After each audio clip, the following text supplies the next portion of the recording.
Wakil Ketua Komisi 9 DPR, fraksi Partai Golkar, Bung Melki Lakalena. Bung Melki, apa yang bisa Anda sampaikan terkait dengan informasi ini? 115 petugas medis tewas dan 80 perawat juga meninggal, tapi kemudian ada penularan yang mungkin tidak bisa dihindarkan di rumah sakit.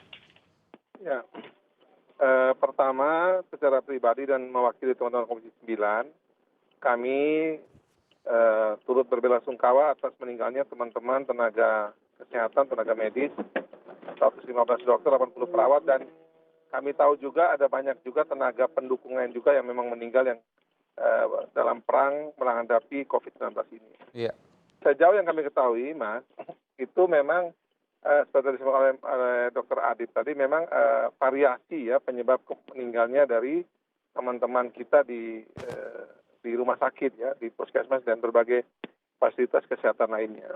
Tapi yang paling penting adalah harus ada evaluasi yang dilakukan secara sungguh-sungguh oleh pemerintah kita, khususnya Kemenkes, terkait dengan apa yang menjadi penyebab banyak meninggalnya dokter-dokter, perawat, maksud juga tenaga pendukung dalam perang melawan COVID-19 di tanah air.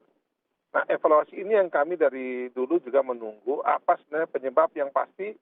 Ada pasti penyebab utamanya mungkin faktor, katakanlah ya, mungkin faktor A.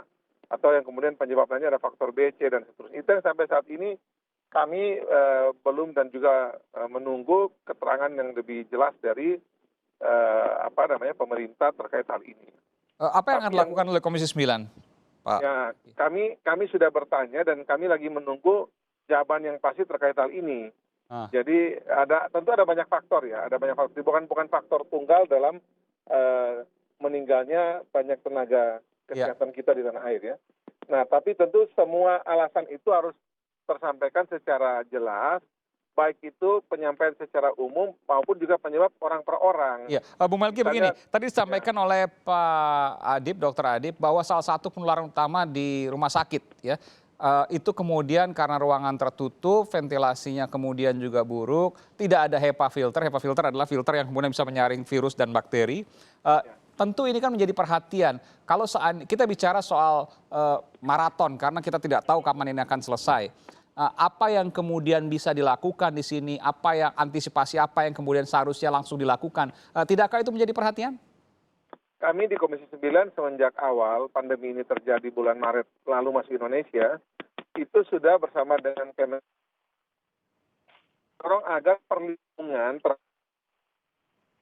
Bung Melki? Iya, halo Bung Melki? Oh iya, baik. Nanti saya akan menghubungi lagi Bung Melki Lakalena, Wakil Ketua Komisi 9 DPR. Saya ke Pak Dr. Adib. Pak Dokter, jadi solusi pendeknya, solusi cepatnya apa dong ini? Ini kita bicara soal bagaimana kemudian para dokter berada di garis terdepan untuk perang terhadap COVID, tapi kemudian 115 gugur, 80 perawat juga demikian. Lalu apa yang bisa dilakukan dalam jangka pendek ini? Ya, jadi memang kalau kita bicara sekarang langkah-langkah yang harus dilakukan, dan kita memang butuh cepat dan sustain, karena peperangan melawan COVID ini kan masih panjang. Jadi yang kita harapkan tentunya kami pun di organisasi profesi melakukan langkah-langkah upaya secara internal. Bagaimana kita membuat standarisasi dan panduan-panduan SOP untuk pelindungan dokter. Termasuk ini adalah membentuk sebuah safety culture dan behavior safety tadi. Kemudian tentunya ini akan bisa dilakukan kalau didukung oleh sebuah regulasi.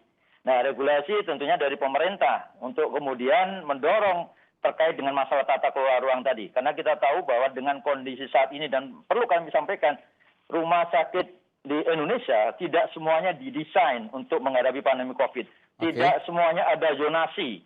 Tidak semuanya kemudian terfasilitasi bahwa dia ada ruang-ruangan dengan ventilasi yang baik atau dengan tekanan negatif. Jadi ini yang perlu menjadi dorongan, termasuk bukan tidak mungkin nanti perlu ada namanya komite pengawasan pelaksanaan, baik itu standar oleh rumah sakit, baik itu oleh dokter atau oleh manajemen, yang itu dilakukan oleh lembaga-lembaga independen yang bertanggung jawab langsung kepada pemerintah ataupun kepada presiden. Karena pengawasan ini menjadi penting untuk mendorong, kemudian melihat apakah memang di lapangan fasilitas kesehatan itu bisa kemudian melakukan upaya-upaya untuk melakukan pelindungan kepada tenaga medis dan tenaga kesehatan.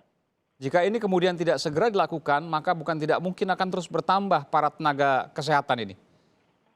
Betul, jadi ini yang kita Korban. sangat tidak kita harapkan. Ya mudah-mudahan kita tidak bertambah lagi. Tapi perlu kami sampaikan juga bahwa saat ini pun data dari kami, dari teman-teman dari Sabang sampai Merauke masih ada beberapa teman kami yang dirawat. Baik itu isolasi mandiri, bahkan ada yang masih dirawat di ruangan-ruangan intensif. Jadi kita berharap semuanya bisa segera tertangani dengan baik dan sembuh, dan kami tidak berharap ada kematian lagi pada kami di dokter ataupun di tenaga kesehatan lainnya.